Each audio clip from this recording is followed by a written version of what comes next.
ఒక విధానంతో ఈ రోజు మన బాబాసాహెబ్ అంబేద్కర్ గారు ఈ రోజు విగ్రహాన్ని అక్కడ నిలబెట్టడం జరిగింది.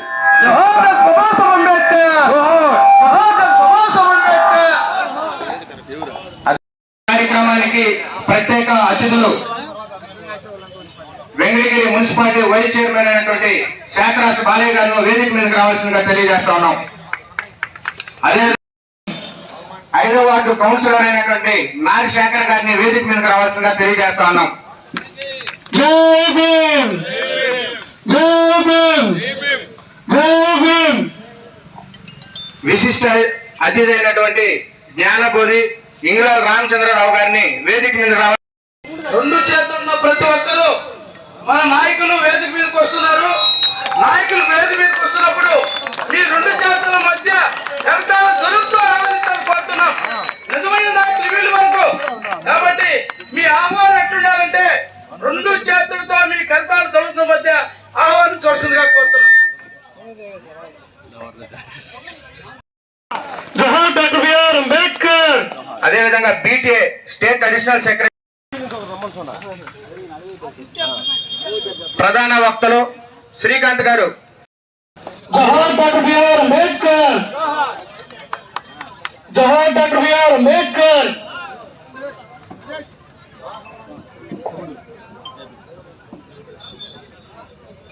అదేవిధంగా ఏడీపీఎస్ రాష్ట్ర నాయకులు జంగింటి వెంకటయ్య గారిని వేదిక మీద రావాల్సిన ఆహ్వానిస్తా ఉన్నాం.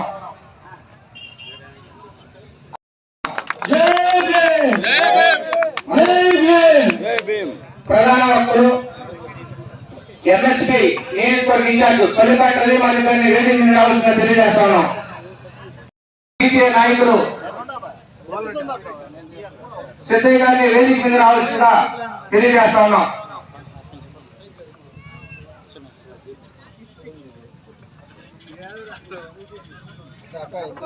ఎస్టీ సంఘాల ఐక్యవేదిక ప్రజా సంఘాల ఐక్యవేదిక నాయకులు గద్దల ముని గారిని వేదిక మీద జోహార్ డాక్టర్ బిఆర్ అంబేద్కర్, జోహార్ డాక్టర్ బిఆర్ అంబేద్కర్.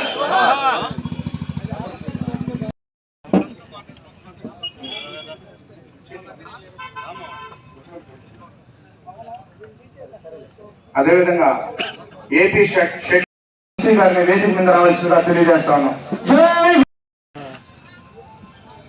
జై భీమ్, జై భీమ్. దళిత బహుజన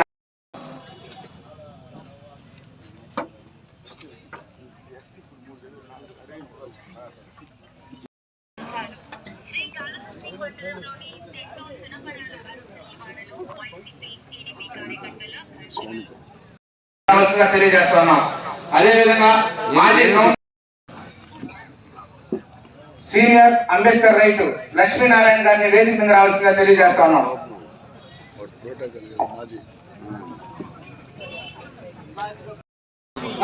ప్రముఖ లాయరు వేణుపాక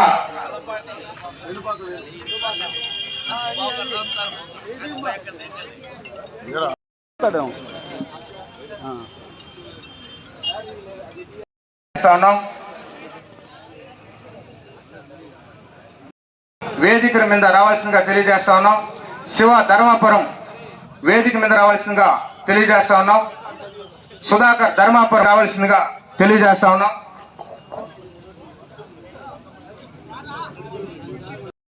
జై భీమ్.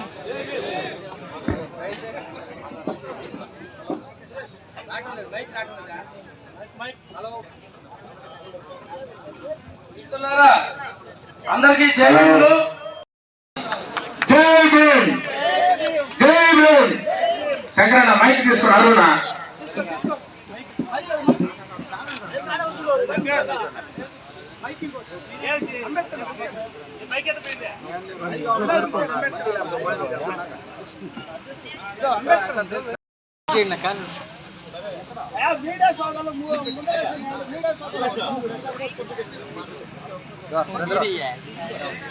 అందరికీ కూడా ఈ సందర్భంగా జై భీమ్.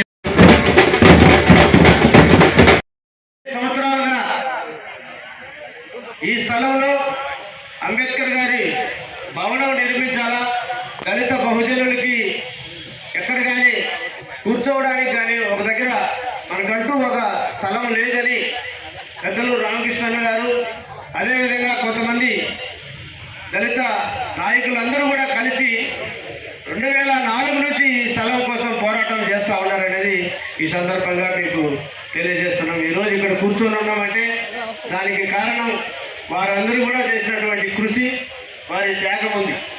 అంతేకాకుండా 2013లో ఆ చిన్న విగ్రహాన్ని అక్కడ నెలకొల్పినప్పుడు గౌరవ శాసనసభ్యులు, అప్పుడు ఆయనే శాసనసభ్యులు, ఈనాటి శాసనసభ్యులే ఆ రోజు కూడా శాసనసభ్యులుగా ఉండి ఆయనే ఆ విగ్రహాన్ని ఓపెన్ చేయడం, ఆయన ఓపెన్ చేసి వెళ్ళిన తర్వాత పోలీసులు 7 మంది మీద కేసులు 307 రకరకాల సెక్షన్ల కింద కేసులు కట్టి రామకృష్ణన్న, ఆంజనేయులు, నిజమాల నరసింహులు, తర్వాత సుబ్రహ్మయ్య 7 మంది మీద కేసులు పెట్టి 7 సంవత్సరాలు వీళ్ళు కోర్టుకంతా తిరిగారు.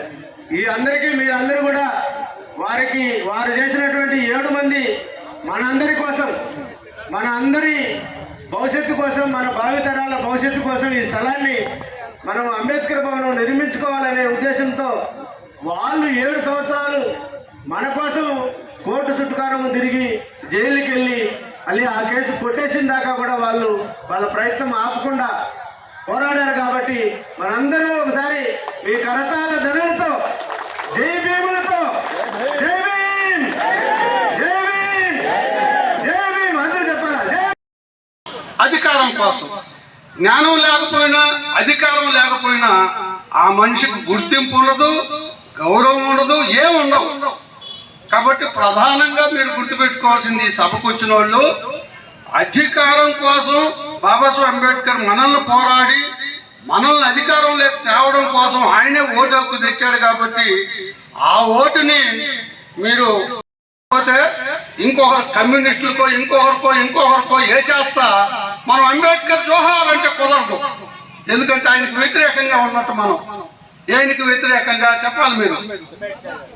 నేను ఈ సభలో మీకు ఉపన్యాసం చెప్పడానికి రాలా, ఎందుకంటే ఉపన్యాసం చెప్పే పని నేను 10 ఏళ్ల క్రితమే మానేశా.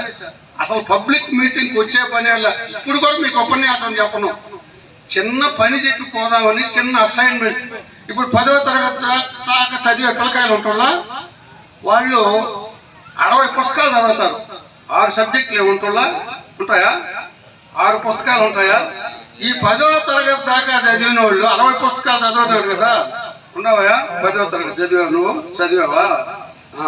సరే, నీ పని ఏంటంటే 1, 2 పుస్తకాలన్నా ఆయన చదవాలా. అర్థమైందా?